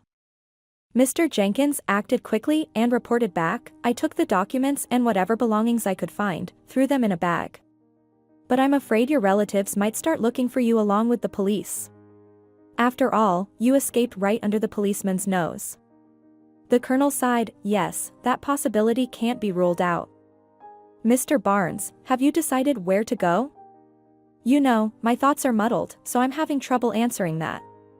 Although, wait, I have one idea. They definitely won't find me there. On the map, there's this amazing place called Taos. That's where I was born and raised, and the whole town saw me off to the army. Though I don't know if that town still exists today. But I'm confident I'll find relatives there for sure. Mr. Jenkins advised the colonel not to stand out in the town. Mr. Barnes, I'll drive you to the neighboring district, and from there, you can catch a train. I don't recommend flying, you never know what might happen. Thank you, Mr. Jenkins, for the suggestion. I can sense your professionalism. Extra caution won't hurt. Mr. Barnes reached the district center without any adventures, and from there, Taos was just a stone's throw away. Throughout the journey, he only thought about starting afresh because his age was far from young for such ventures. He also thought about his daughter. Although the resentment towards Maria pained his heart, he worried deeply about her. Several times, he felt the urge to call her, but then he remembered what Mr. Jenkins had said. Don't even think about doing anything foolish, Colonel. Today, one call can track a person down. So it's better not to take risks, lie low for a while, and I'll write to you later. It was noon, and there were many people waiting near the bus station for their respective journeys. Mr. Barnes bought a ticket and joined the queue near platform number 4. The wait wasn't long. A small, old bus appeared from around the corner, trailing a plume of smoke. The crowd immediately perked up and rushed towards the aging vehicle. The driver tried to reason with the passengers. Friends, why are you in such a hurry? Let's board calmly, one by one. But this request went unnoticed, and the citizens, elbowing their way through, tried to squeeze into the bus along with their carry-on luggage. Mr. Barnes initially wanted to wait for a convenient moment to board, but then he realized that he might just stay there as the next bus was scheduled for late evening. Following the example of others, he hopped onto the step with his bag. Immediately, an annoyed female voice spoke up. Sir, could you please be more careful? Your bag is pressing on my leg. I'm telling you, it hurts. Mr. Barnes apologized and tried to move the bag, but he was scolded from the other side. There was no hope of finding a seat since those who acted aggressively had already taken all the seats. Most of them were strong young boys and girls. Out of the corner of his eye, the colonel noticed that the woman bothered by his bag was also attentively scanning the passengers. Unexpectedly, he signaled to her, "Wait a moment." 2 guys in the seats closest to the exit pretended to be asleep. The man cautiously requested, "Guys, there are women here. Please give up your seats." However, the passengers occupying the seats reserved for children and the disabled didn't even flinch. So, with the commanding voice he had developed over the years of service, Mr. Barnes bellowed, "Attention. The guys jumped up and stared at the colonel. A collective laughter filled the now vacant space in the bus. The man offered the passenger who had been uncomfortable. "Please, have a seat, ma'am, and get comfortable. It's nice to see that we have such polite young people who respect their elders." The women thanked the man and took the newly available seats. One of the passengers was Miss Campbell. For a while, she sat there, gazing at the fleeting landscapes outside the window. The man's face seemed familiar to her, and she tried to remember where she might have seen him before. Mr. Barnes, too, was observing the attractive woman in the beautiful outfit and stylish hat with interest. Based on her attire, it wasn't difficult to deduce that she was a city dweller. Gradually, the bus emptied, and finally, with a sigh of relief, the driver shouted, "Last stop." Mr. Barnes exited the bus and extended his hand to the random fellow traveler. The woman gratefully accepted the help. "Thank you, or else I could have tripped and twisted my leg." As the evening twilight deepened, the bewildered fellow travelers stood at the bus stop. The man was the first to ask, "I believe you're heading to Taos. Or am I mistaken?" The woman laughed. "No, you guessed right. Then we're on the same path again. I don't want to seem intrusive, but I'm willing to accompany you to your destination." "Thank you." Miss Campbell didn't bother to confide her problems in the random person. She struggled to navigate the winding alleys of the small town, trying to find even one familiar landmark. Mr. Barnes also looked around. Finally, the woman exclaimed with joy, "There's the water tower, my grandmother's house is there. Thank you so much again." The man bid her farewell politely and didn't even ask for the fellow traveler's name. Miss Campbell also didn't attach much importance to this chance encounter. Her grandmother's house was in a dilapidated state. Over the years of neglect, the building had deteriorated, and the boards on the porch had completely collapsed. Bent Street fully lived up to its name because the number of residents could be counted on one's fingers. The only street in this settlement was closely connected to Taos, so the actual address of the town had been abolished according to the decision of the local authorities. For several days, Miss Campbell busied herself with tidying up, while the neighbors silently observed the process from a distance. The woman overheard the old ladies talking amongst themselves. Could it be Miss Campbell, Mrs. Butler's granddaughter? That's her. She looks just like her grandmother. It's evident. I wonder why she came to our town. Well, if you're interested, go and ask her. I will. Miss Campbell pretended not to hear the grandmothers discussing her. She herself hesitated to make contact with the local population and waited for a convenient opportunity. And she didn't have to wait long. On the 5th day of her stay, someone cautiously knocked on the window. The woman stepped onto the shaky porch and saw an old lady. The guest didn't beat around the bush and immediately got to the main point. "We were very close friends with your grandmother. Maybe you remember me. I'm Mrs. Edwards." Images from her past life flashed through her memory, and Miss Campbell struggled to recognize the visitor as the woman who used to deliver the mail in those old times. "Of course, I remember you well. You also loved to sing songs." Mrs. Edwards smiled shyly. "Yes, there was a time. We used to sing different songs, and now we creak like an unlubricated mechanism. So, why did I come? I wanted to ask if you need any help?" Miss Campbell sighed heavily. "Yes, I do need help, I don't even know where to start." "And are you here for long?" "If you don't kick me out, I plan to stay here." Mrs. Edwards was surprised once again. "Why would we kick you out? Live here as long as you want, you have every right. I just can't understand one thing, what brought all of you here at once?" "What do you mean, all of you?" The old lady narrowed her eyes cunningly once again. "Oh, you don't know who I'm talking about? You and Mr. Barnes came here together. I'm talking about Mr. Barnes, the nephew of old Mr. Wood. He passed away last year, lived up to 92. Miss Campbell exclaimed, "So that was Mr. Barnes. How did I not recognize him immediately?" Mrs. Edwards looked at her new neighbor with interest and nodded her head. "It's not surprising, so many years have passed. We thought you arrived together. No. We randomly met on the bus. It's a bit awkward, actually. We didn't have a close friendship in our youth, but we used to go to dances together quite often. Mrs. Edwards pondered for a moment. I remember now. But I have a lot of things to do. I wanted to tell you that if you need help with anything related to men, go straight to Jenya. He's a capable person, just like his uncle. He asked me to walk around the town and survey the residents to see who needs help. He's a valuable person, even though he's a colonel. What colonel? A genuine, bona fide colonel. You didn't know? No, I didn't know, but thank you, Mrs. Edwards, for the hint. And where is Mr. Wood's house? The old lady enthusiastically and in great detail described the route that would lead directly to the desired house. Nearby, there's our old store. Miss Campbell decided not to delay the visit and headed straight to the store. I'll buy some groceries right away. Mr. Barnes noticed her from a distance and waved his hand in a friendly manner. I was waiting for you. When the ladies told me that you were Mrs. Collins, I wanted to visit you right away to apologize. For what?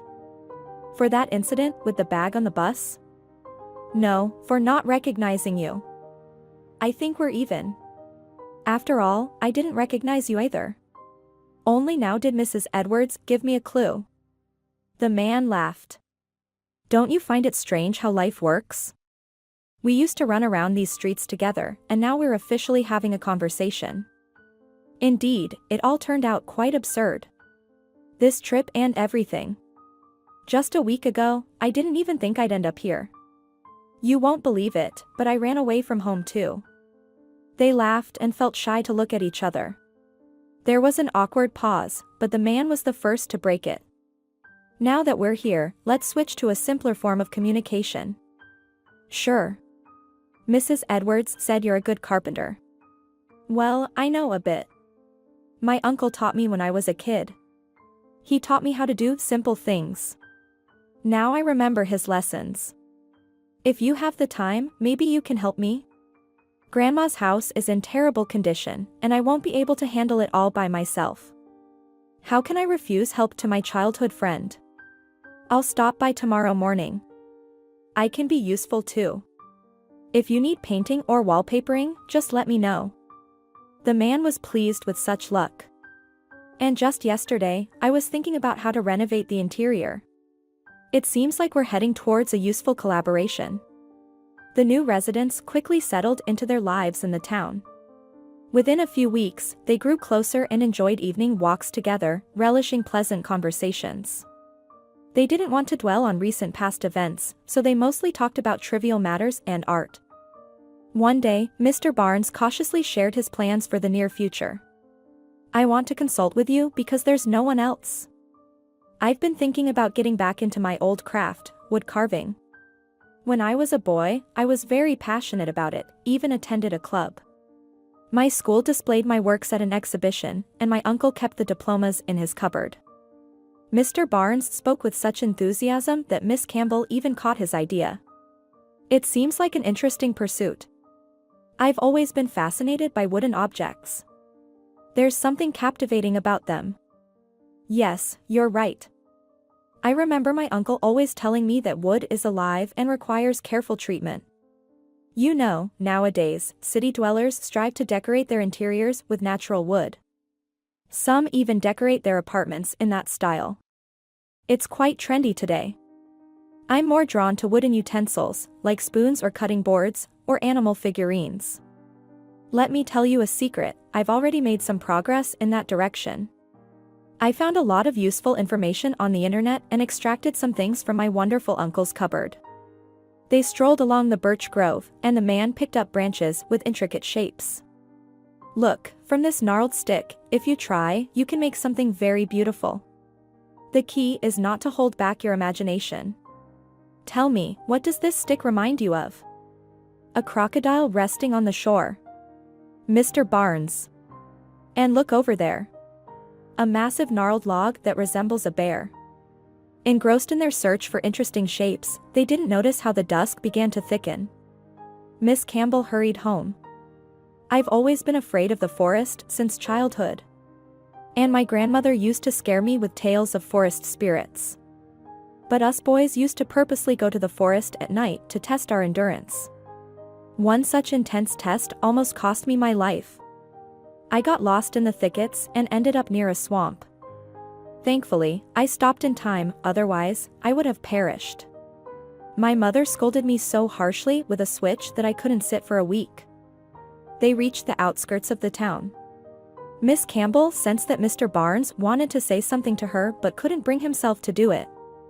Deep down, she herself was waiting for those important words, yet at the same time, she was afraid of them. Finally, the man gathered his courage. Miss Campbell, I understand that I may look foolish right now, but it seems to me that we both look even more foolish from the outside. Isn't that true? Two mature people feeling a connection but afraid to talk about it. Mr. Barnes, you're right about everything, but I am genuinely scared. What of? I don't even know. Maybe I'm afraid of disappointment or not living up to your expectations and my own. It was all so simple in our younger years. If we liked each other, we ran off to the marriage palace. But we're not old just yet, and we have a chance at happiness. Maybe we shouldn't let it slip away? Let's give it a try. The woman sighed. I agree. Miss Campbell noticed Mrs. Edwards near the store. The old lady was clearly waiting for someone, and the woman's suspicions were confirmed when her grandmother's friend rushed towards her with questions. Miss Campbell, tell me, is it true or are people spreading rumors that you and Johnny have come together? The woman still couldn't get used to the mentality of a small town. The locals didn't hesitate to openly discuss their family problems and their neighbors' affairs. So Miss Campbell tried to reprimand the curious old lady. Mrs. Edwards, is it appropriate to discuss such matters? And how should we? We're not accustomed to whispering here, everything is out in the open. That's why I asked. The old lady looked closely at the embarrassed Miss Campbell. You don't have to answer, I can see for myself that it's just like in the movies. And rightly so, no need to wander alone, it's more fun together. The old lady adjusted her handkerchief and continued, I need your assistance. I've decided to remodel my porch because my granddaughter scolded me, saying that the steps are dangerous. So, I thought of approaching Colonel through you. Why don't you tell him yourself? As far as I know, Mr. Barnes has never turned anyone down. Well, that may be true, but I have a special plan in mind. I want the porch to have carved railings and adorned with crests, and I also want pine cones on the edges. I saw something like that when I went to the hospital in the neighborhood. I must have admired it for a whole hour, I couldn't take my eyes off such beauty. But I still don't understand how I can help you. What do you mean, how? You worked in construction yourself, you know this matter from the inside. Maybe you can sketch my porch on paper? The old lady looked at her in a way that made it impossible to refuse her. Mr. Barnes immediately caught her mood. Miss Campbell, you have such an expression on your face as if you're solving a complex problem in your mind. You're almost right. I just met Mrs. Edwards near the store, and she surprised me a lot. Interesting, with what? The old lady dreams of a porch with pine cones and crests. Mr. Barnes, she wants you to do this work. Well, I haven't dealt with such things before. Maybe you can give it a try. It will make the grandmother happy, and her granddaughter will be pleased. Well, all right, you convinced me. I'll give it a try, but I can't guarantee the result. Mr. Barnes, I'm sure you'll succeed. People from Taos as well as curious individuals from neighboring towns came to admire Mrs. Edwards' new porch. This example of wooden craftsmanship immediately became the main attraction and served as a landmark for visitors to the town. Go straight to the house with the carved porch, and then turn there. However, an unexpected effect of the sudden fame emerged. Mr. Barnes no longer had any free time. Everyone wanted to remodel their porches, gates, and have decorative trimmings. In short, the orders kept pouring in. Miss Campbell did what she could to assist the man with whom she had decided to share her life. She felt happy again, but she was also very afraid of unexpected surprises. One evening, as Miss Campbell was once again sweeping curly shavings from the yard, and Mr. Barnes was packing them into bags, he suddenly put the bag aside. "Miss Campbell, you know what I was thinking?" "What, Mr. Barnes?" "Let's build a real workshop, so that all this stuff won't be blown around the yard by the wind." "That's a good idea. But can we do it together?" "Oh, I'll put out a call tomorrow. After all, we earn money together. And the guys will help." "Not for free, of course." Miss Campbell pondered for a moment. "That's a very good idea. It will be easier to keep everything clean, and we can have electricity installed." "That's exactly what I was thinking." He sighed dreamily. "I never thought I would engage in a real business." Miss Campbell laughed and waved her hands at him. "Come on, let's go inside for dinner." Mr. Barnes started packing the sawdust faster because he still couldn't get used to the fact that he was constantly being fed fresh, delicious food. His daughter only cooked for her husband and was afraid to invite him to the table. After 3 days, the work was in full swing. They calculated that what they had would be enough not only for the materials for the workshop but also for the purchase of a much-needed machine. The men willingly responded to the call for help. There was plenty of work, and the colonel paid well, with real money, not moonshine, as was customary in the town. A week later, emanating the scent of resin, a workshop stood next to the house. The first thing Mr. Barnes carved were such unique crests on the doors and windows that no one else had. Miss Campbell was in awe. "Oh, Mr. Barnes, where do you get so much imagination from?" He hugged her. "It's all because I have a muse." They didn't even notice that they were being watched. "You see, your mother is incorrigible, and here she goes gallivanting with men." Miss Campbell froze and then slowly turned towards the gate. "Brian, Eva. What are you doing here?" Eva even got angry. "Can you believe it? She just ran off without saying a word to anyone. And who will pay for the apartment? No, only her own interests matter. Isn't it shameful to behave like this at her age?" Brian looked like a beaten dog. Miss Campbell firmly replied, "But you're the ones using all the amenities, so you should pay." Eva squealed again, "That's how you talk now." "Well, if you don't want to pay and prefer living this kind of lifestyle, then sign the papers and be done with it." "What papers?" Brian asked. Eva pushed him to hurry up and get the papers. "What papers?" "The documents that will make your son the owner of the house." Eva looked at Mr. Barnes with a contemptuous glance. Miss Campbell smiled. "So you've come for the apartment, I see. I thought maybe you were concerned about me, but apparently not." "Brian, why are you standing there, silent like a statue?" Eva seemed like she would explode any moment. Brian stood there, still and silent as before. "I don't understand, Brian, what did we agree on? Do you remember at all that the mother should sign the documents for us to be happy?" Eva glared angrily at her husband, while Brian continued to remain silent. Then Mr. Barnes spoke up. "Well, I understand that Miss Campbell didn't have the fortune to have relatives like you, but I kindly ask you not to speak ill of my lawful wife. After all, I am a military man, and I can get angry." Eva immediately hid behind Brian. "Brian, he's trying to threaten us. Do something." Brian shook his head and remained silent. When Eva nudged him in the side, he looked at his mother. "Mom, are you planning to come back?" Miss Campbell looked at him with scorn and hurt. "Oh, really? Did you come here to invite me home?" "Well, yes, or rather, no." He was completely confused. Miss Campbell took a step toward the gate. "Here's the thing, son, I never thought I would say this in my life, but apparently, I have to. I understand that you had to make a choice. You chose Eva. Even when she insulted me with her last words, you took her side. Even when I worked late into the night, and she didn't want to let me into her apartment, you were on her side. And now I'm letting you go. Live with her. I won't transfer the apartment to your name because someone like your little wife will quickly kick you out of there. But live? Go ahead, live.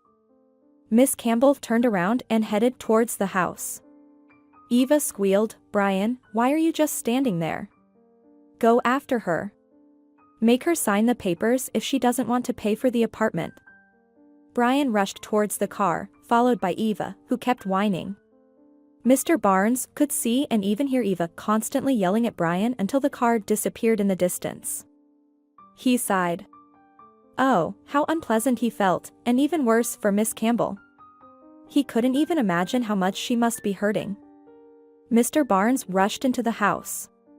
Miss Campbell was quietly crying. Miss Campbell, what's the matter? You said everything right. Brian is yours, he will understand eventually. I could see it in his eyes, he's not having an easy time. He didn't know how to comfort her, how to help. He himself was in a similar situation, if not worse. By evening, they went out into the courtyard. They loved to have tea under the rowan tree in the evening, even dreaming about something. Miss Campbell always laughed. Oh, Mr. Barnes, we make plans together as if we were young.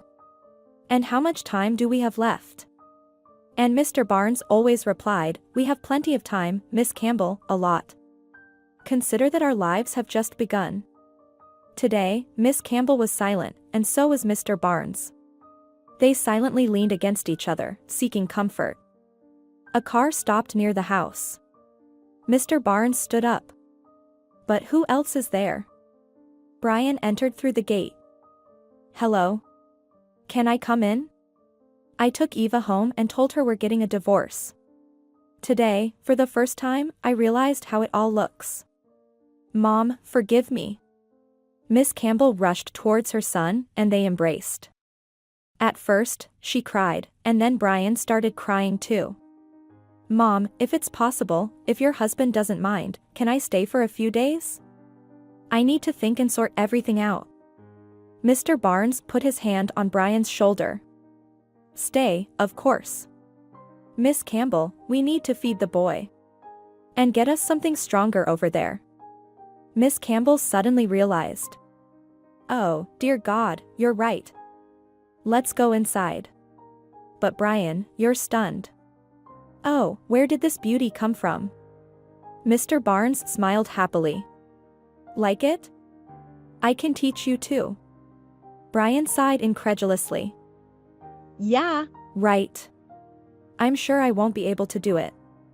They sat for a long time. Brian seemed to have shed some chains, and he felt light and good. And Miss Campbell, she looked noticeably younger. I've made up a bed for you upstairs, Brian. Mr. Barnes just finished the room. Or if you prefer, in the extension. Upstairs, the view in the morning is simply beautiful. Brian smiled. Mom, I could sleep on straw right now. I'm so tired that I feel like I'll collapse any moment. And indeed, Brian fell asleep as soon as he touched the pillows. He didn't hear his mother and Mr. Barnes sitting in the kitchen, talking about something. In the morning, they were all awakened by Mrs. Edwards. Are you still asleep? She tapped on the window while shouting her words. Mr. Barnes jolted and opened the window. Why are you causing a commotion so early, Mrs. Edwards? Causing a commotion? There's a girl stuck in the mud with her car at the beginning of town. And it's really deep, right in the middle. She's sitting there, crying. I guess she's afraid to get out and dirty her shoes. Do we need to help? Brian, half asleep, descended from his room. Mrs. Edwards quickly glanced at him. Yes, we need to help. But this girl, Mr. Barnes, came to you. To me? He was surprised, then became frightened. He quickly got dressed. Brian did too. I'm with you, Mr. Barnes. Thank you, Brian. From a distance, he recognized his daughter's car. Oh, my lord, Maria. How did she find me? What happened? He increased his pace, almost running. Brian followed him. Maria saw him, wiped away her tears, and smiled. Then she waved her hand. Dad, it's me. Stay put, sweetheart, We're in Boots. We'll pull out your car now. Maria helped, sitting behind the wheel, to free her car. Dad, I missed you so much. She hugged him, but Mr. Barnes gently pushed her away. What happened, and where is your beloved husband? She lowered her head. Forgive me, Dad. As soon as he found out that you had escaped in an unknown direction and that the apartment wouldn't be a problem for him, he immediately changed towards me. And just 3 days ago, I came home from work with no husband, no money, and no new TV. Mr. Barnes slapped his knee. What a scoundrel. Absolutely right, Dad. I called him, and he told me that I didn't live up to his expectations. So, he decided to make up for the damage done to him. Damn him. At first, I cried, but then I understood everything. How did I not notice all of this before? Well, my dear, all right then. But he won't cause any trouble in the apartment, will he? Maria shook her head. I changed the locks and gave the keys to your loyal comrade. You know that not a fly can pass by Mr. Jenkins. I don't know how I managed to get him to tell me where to find you. And he spoke in riddles all the way. It wasn't until I remembered the place you had mentioned before. Miss Campbell immediately guessed who the young woman was who came to them. You're Maria, aren't you? Yes. And you? Miss Campbell. Miss Campbell looked at Mr. Barnes. He shyly extended his hand. Meet Maria. This is Miss Campbell, my wife. Even the young woman's eyes widened. What? The real one? I mean, the legal one? Well, yes. Aren't we human? And what about the wedding? Miss Campbell, who was expecting Maria's reaction with apprehension, laughed. Well, what wedding, Maria? We're not exactly young anymore. But the girl shook her head. No. It's not right. You not only got married but also started a new life without us. She glanced at Brian furtively, and he lowered his head, so we absolutely have to celebrate. Don't you have any friends? Like Dad's Mr. Jenkins. Mr. Barnes laughed. Well, you've come up with something. Mr. Jenkins won't budge from his place. Maria looked at him intently. But have you tried? Mr. Barnes sheepishly admitted that, no, he hadn't. He hadn't even called his friend for the sake of secrecy. But now, it seemed that there was no need to hide anymore. Half a day had passed with excursions. First, they showed the children around the city, and then they arrived at the workshop. Oh, how beautiful. Dad, where did you get this? Miss Campbell looked at Maria in surprise. Well, it was your dad who made it. Didn't you know he could do something like this? Maria looked embarrassedly at her father. Dad, is it true? He hugged his daughter. How were you supposed to know about it? I didn't do this in the city. But you know what, now that we're all here and a new life is beginning for all of us, maybe we should listen to Maria's advice? Yes, let's celebrate our marriage in style while only a little time has passed. Maria even jumped up and down like a little girl. Yes, Dad, yes. Brian, come on, tell them. Brian smiled. Looking at Maria, he felt something strange, but he decided not to dwell on his feelings right now. He couldn't just not support her. And he liked Mr. Barnes too. His mother was very happy. He never thought she wasn't so old yet. Moreover, she was very attractive. I say, I'm in favor of Maria's suggestion. I'll cover the expenses. Maria took charge of the preparations. They sat down, discussed everything with Miss Campbell, and realized they found a common ground. Brian spent days in the workshop with Mr. Barnes. He only came out to eat and was always in a hurry. Mom, you can't imagine how interesting all of this is. And the best part is, Mr. Barnes says I'm doing pretty well. Miss Campbell smiled. She felt so good at the moment that she was afraid to talk about it, fearing to scare away her happiness. A week later, a car parked in front of their house. Miss Turner, Agnes, and surprisingly, Judy got out of it. "Oh, how beautiful it is here." Miss Campbell rushed to them, hugging and kissing them.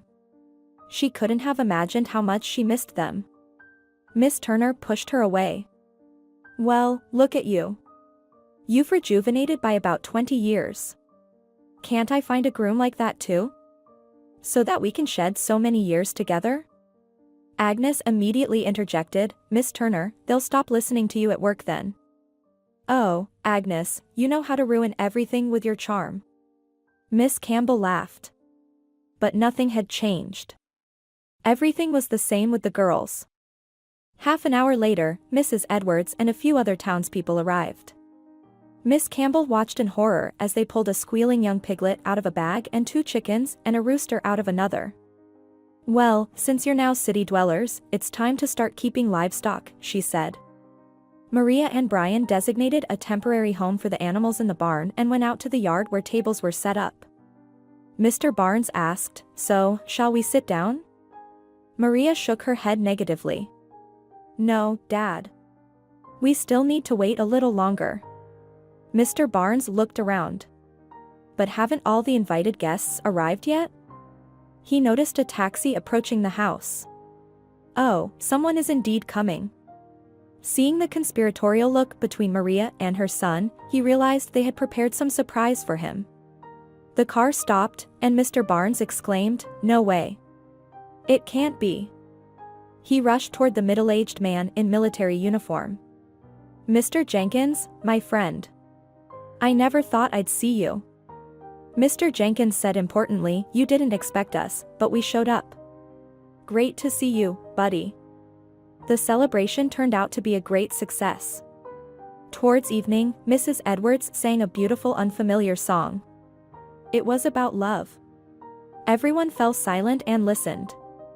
Miss Campbell nestled against her husband. They sat like that, listening to the surprisingly melodious voice of the old woman. Maria felt Brian take her hand. She turned, and with his lips alone, he said, "Shall we go for a walk?" And she nodded. They quietly slipped away from the table, headed towards the gate, fully convinced that no one was watching them. But that was not the case. Miss Campbell noticed everything immediately. Mr. Barnes did too. At first, he wanted to ask where they were going, but then he changed his mind. And who knows, maybe things would work out for them. Brian turned out to be a very nice guy. "It's nice here," Brian looked at the sky. Maria nodded.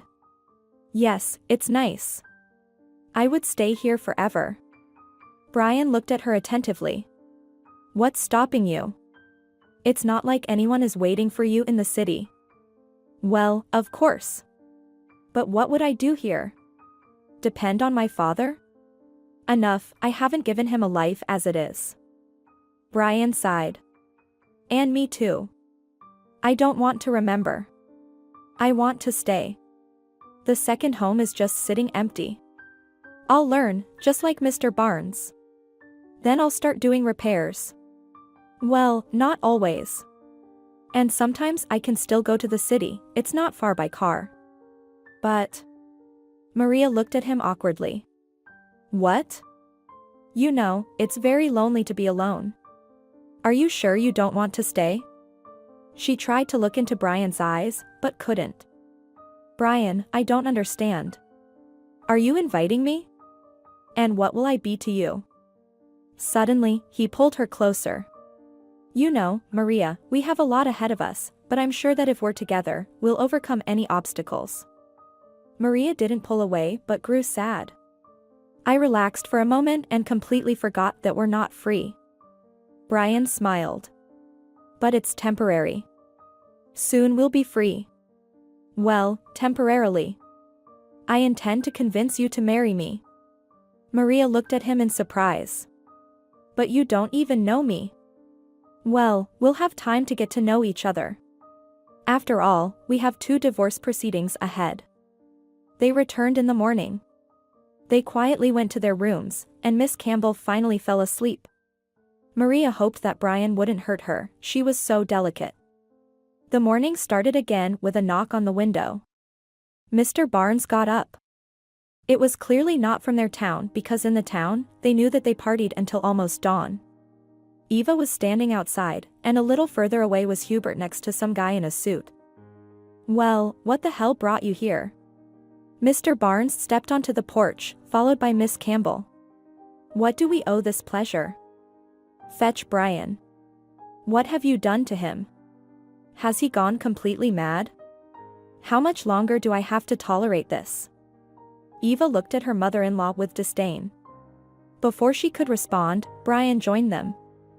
"Who do I see, Eva? What brings you here? Aren't you supposed to be living with your father for the past 3 weeks?" "Well, you came back home, Brian? I've been here for 3 weeks, in case you didn't notice." "Well, you came early. You're supposed to live there from now on." Eva was overcome with rage and then saw Maria, who had also come outside. "Oh, so that's what it is. You wretch." Eva rushed towards Maria, but Brian blocked her path. "Careful. I'm divorcing you, and that's not up for discussion." "My father." "Your father can't do anything. I've already returned all the money to him a long time ago." Eva slammed the car door so hard it seemed like the windows would shatter. Hubert approached them. "Maria, I understand that you're a wretch. Do you even realize what you're doing? But I'm a kind person. I'm sure that if you apologize properly, maybe I'll forgive you. So, I brought someone who can issue a certificate of your father's incapacitation right here. We just need your signature, and finally, we'll achieve what we've been wanting." Maria responded immediately. "That's what you wanted, not me. But somehow you managed to convince me that it was my desire.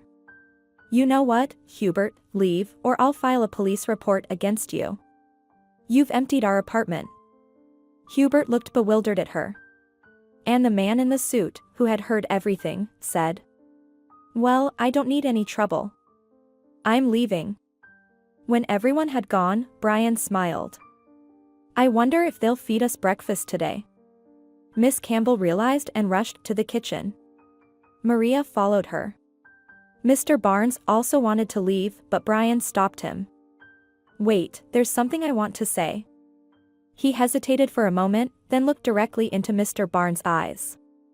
"Don't think anything bad of me, I have the best feelings for Maria. I asked her to marry me. But for now, it's still too early for us." Mr. Barnes smiled.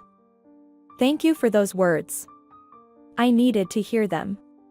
Well, I wish you happiness. I think Miss Campbell will be delighted too."